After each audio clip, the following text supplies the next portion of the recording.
सलीम हैदरी भाई ने पूछा है कि भट्टी साहब आप पढ़ाए जा रहे हैं क्वाड्रेटिक इक्वेशन, तो हमें बताएंगे इसका इस्तेमाल कहाँ पे है। लो जी, एक छोटी सी अदना सी कोशिश करते हैं। एक बाग है जी, ठीक है, जो कि मुस्ततिल शक्ल का है। उसकी जो चौड़ाई है उसको हम क्या नाम देते हैं? एक्स। और उसकी जो लंबाई है वो चौड़ाई से 3 गुना ज्यादा है, तो लंबाई को हम क्या नाम देंगे? x+3। अब हम इस बाग का रकबा निकालते हैं, तो कैसे हो जाएगा?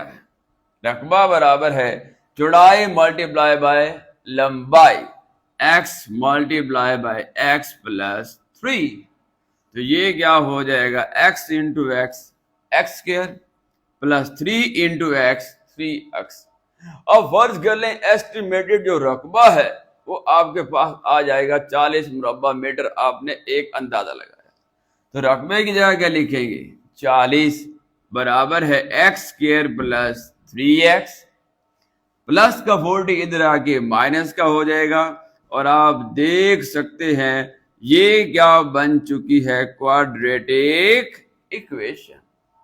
इसको सॉल्व कर सकते हैं फैक्टराइजेशन से, इसको सॉल्व कर सकते हैं कंप्लीटिंग स्क्वायर से, इसको सॉल्व कर सकते हैं जनाब एक और मेथड है जिसको क्वाड्रेटिक फार्मूला कहते हैं। फर्ज कर दिया यहां से x की वैल्यू हम निकालते हैं 5, तो चौड़ाई कितनी हो जाएगी? 5 मीटर।